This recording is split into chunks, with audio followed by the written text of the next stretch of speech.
যে আগের মাসে এইরকম আমি তখন উঠতে পারতাম না। ঠিক আছে বাবুকে আমার নাম ব্রজেশ্বর দাস। হ্যাঁ ঠিক আছে। আমার নাম ব্রজেশ্বর দাস।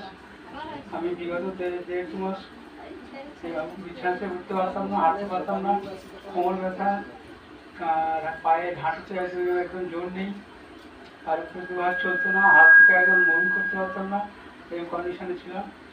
তো আমি এই এসে প্রার্থনা সবাইকে বলছিলাম প্রার্থনা করতে, সবাই প্রার্থনা করেছিল আমার নামে। বিগত লাস্ট শনিবার, যেটা শনিবার সকালবেলা ভোর রাতে আমি একটা স্বপ্ন দেখেছিলাম।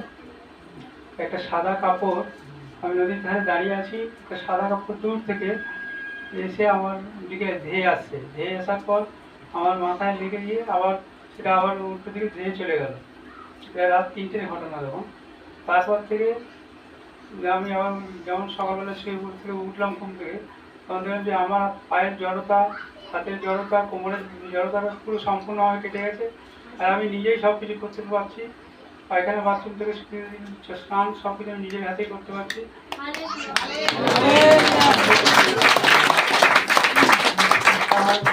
সে হাতটা তোলো। কে করেছে? স্বয়ং সদাপ্রভু করেছে। আমেন।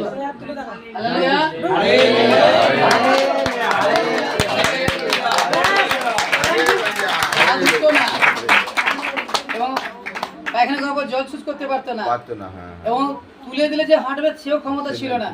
ঈশ্বরের অনুগ্রহ, দয়া প্রভু এবং ভাই বোনদের প্রার্থনা এবং সেবা প্রভু তার করেছেন। এই জন্য প্রভুকে ধন্যবাদ দিই, পিতা পুত্র পবিত্র নামে গৌরব প্রশংসা করি। হালেলুয়া।